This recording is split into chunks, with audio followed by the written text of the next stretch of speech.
This is Horton Here's a Who by the Doc Seuss. I'm gonna wrap this book for y'all.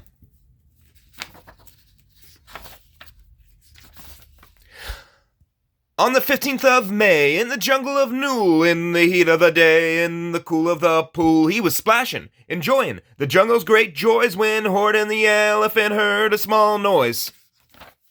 So Horton stopped splashing. He looked toward the sound. That's funny, thought Horton. There's no one around. Then he heard it again, just a very faint yelp, as if some tiny person were calling for help.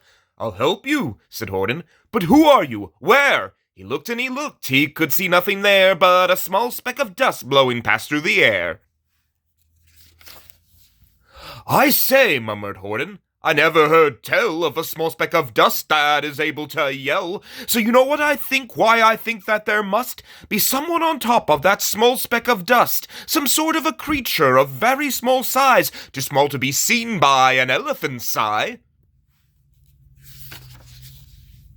Some poor little person who's shaking with fear that'll blow in the pool he has no way to steer. I'll just have to save him, because after all, a person's a person, no matter how small. So gently, and using the greatest of care, the elephant stretched his great trunk through the air, and he lifted the dust speck and carried it over, and placed it down safe on a very soft clover. Humph! Humphed a voice. 'Twas a sour kangaroo, and the young kangaroo in her pouch said, Humph! Too. Why, that speck is as small as the head of a pin. A person on that? Why, there never has been. Believe me, said Horton, I tell you sincerely. My ears are quite keen, and I heard him quite clearly. I know there's a person down there, and what's more, quite likely there's 2, even 3, even 4. Quite likely a family, for all that we know. A family with children just starting to grow. So please, Horton said, as a favor to me, try not to disturb them. Just please let them be. I think you're a fool, laughed the sour kangaroo, and the young kangaroo in her pouch said, Me too! You're the biggest blame fool in the jungle of Newell. And the kangaroos plunged in the cool of the pool. What terrible splashing! The elephant frowned. I can't let my very small persons get drowned. I've got to protect them. I'm bigger than they. So he plucked up the clover and hustled away. Through the high jungle tree tops, the news quickly spread. He talks to a dust speck. He's out of his head. Just look at him walk with that speck on that flower. And Horton walked worrying almost an hour. Should I put this speck down? Horton thought with alarm. If I do, these small persons may come to great harm. I can't put it down, and I won't after all. A person's a person, no matter how small. Then Horton stopped walking. The speck voice was talking. The voice was so faint he could just barely hear it. Speak up, please, said Horton. He put his ear near it. My friend, came the voice. You're a very fine friend. You've helped all of us folks on this dust speck no end. You've saved all our houses and ceilings and floors. You've saved all our churches and grocery stores. You mean? Horton gasped. You have buildings there too? Oh, yes, piped the voice. We most certainly do. I know, called the voice. I'm too small to be seen, but I'm a mayor of a town that is friendly and clean. Our buildings to you would seem terribly small, but to us who aren't big, they are wonderfully tall. My town is called Whoville, for I am a Who, and we Whos are all thankful and grateful to you. And Horton called back to the mayor of the town. You're safe now, don't worry. I won't let you down. But just as he spoke to the mayor of the speck, 3 big jungle monkeys climbed up Horton's neck. The Wickersham brothers came shouting, What rot! The elephant's talking to Whos who are not. There aren't any Whos, and they don't have a mayor, and we're gonna stop all this nonsense, so there!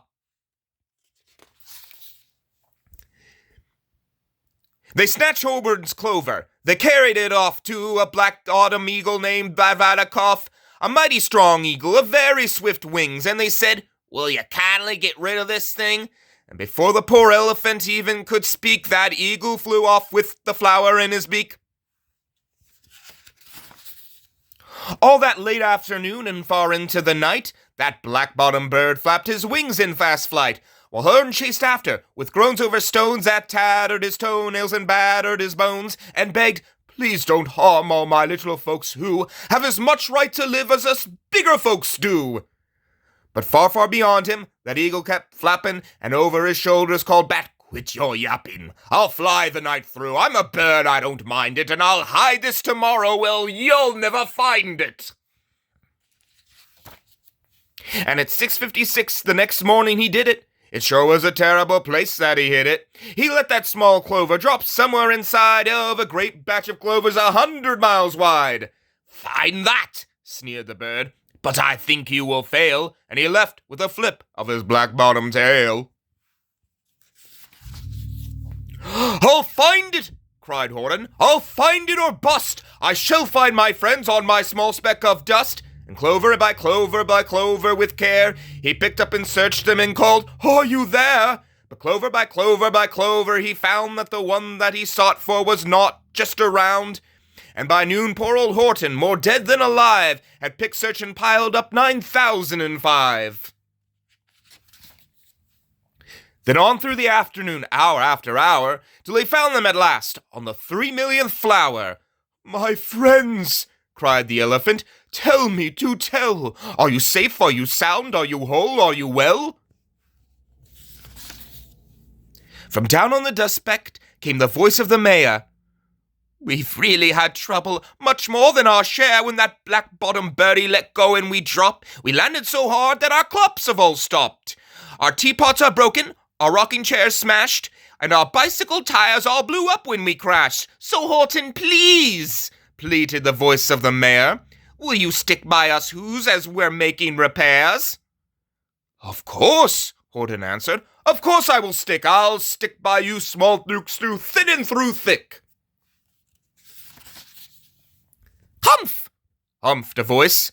"For almost 2 days you've run wild and insisted on chatting with persons who've never existed. Such carrying-ons in our peaceable jungle. We've had quite enough of your billowing bungle, and I'm here to state," snapped the big kangaroo, "that your silly nonsensical game is all through." And the young kangaroo in her pouch said, "Me too." With the help of the Wickersham brothers and dozens of Wickersham uncles and Wickersham cousins and Wickersham in-laws whose help I've engaged, you're going to be roped and you're going to be caged. And as for your dust speck, ha! That we shall boil in a hot steaming kettle of beezelnut oil. "Boil it?" gasped Horton. "Oh, that you can't do. It's all full of persons. They'll prove it to you." "Mr. Mayor, Mr. Mayor," Horton called. "Mr. Mayor, you've got to prove now that you really are there. So call a big meeting. Get everyone out. Make every who holler. Make every who shout. Make every who scream. If you don't, every who is going to end up in a beezelnut stew." And down on the dust speck, the scared little mayor quick called a big meeting in Whoville Town Square, and his people cried loudly, they cried out in fear, "We are here! We are here! We are here! We are here!" The elephant smiled. "That was clear as a bell. You kangaroos surely heard that very well." "All I heard," snapped the big kangaroo, "was the breeze and the faint sound of wind through the far distant trees. I heard no small voices, and you didn't either." And the young kangaroo in her pouch said, "Me neither." "Grab him," they shouted, "and cage the big dope. Lasso his stomach with 10 miles of rope. Tie the knots right, so he'll never shake loose. Then dunk that dumb speck in the beezelnut juice." Horton fought back with great vigor and vein, but the Wickersham gang was too many for him. They beat him, they mauled him, they started to haul him into his cage, but he managed to call to the mayor, "Don't give up, I believe in you all. A person's a person, no matter how small, and you very small persons will not have to die if you make yourselves heard, so come on now and try." The mayor grabbed his tom-tom, he started to smack it, and all over Whoville they whooped up a racket. They rattled tin kettles, they beat on brass pans, on garbage pail tops and old cranberry cans. They blew on bazookas and blasted great toots on clarinet, oompas and boompas and flutes. Great gusts of loud racket rang high through the air. They rattled and shook the whole sky, and the mayor called up through the howling mad hullabaloo, "Hey, Horton, how's this? Is our sound coming through?" And the Horton called back, "I can hear you just fine, but their kangaroo ears aren't as strong, just quite as mine. They don't hear a thing. Are you sure all your boys are doing their best? Are they all making noise? Are you sure every who down in Whoville is working? Quick, look through your town. Is there anyone shirking?" Through the town rushed the mayor from the east to the west, but everyone seemed to be doing his best. Everyone seemed to be yapping or yipping. Everyone seemed to be beeping or bipping, but it wasn't enough, all this ruckus and roar. He had to find someone to help him make more. He raced through each building, he searched floor to floor. And just as he felt he was getting nowhere, and almost about to give up in despair, he suddenly burst through a door, and that mayor discovered one shirker quite hidden away in the Fairfax apartment 12J. A very small shirker named Jojo was standing and bouncing a yo-yo, not making a sound, not a yip, not a chirp, and the mayor rushed inside and he grabbed the young twerp. And he climbed with the lad up the Eiffelberg Tower. "This," cried the mayor, "is your town's darkest hour. The time for all who have blood that is red to come to the aid of their country," he said. "We've got to make noise in greater amounts, so open your mouth, lad, for every voice counts." Thus he spoke as he climbed. When they got to the top, the lad cleared his throat, and he shouted out, "Yup!"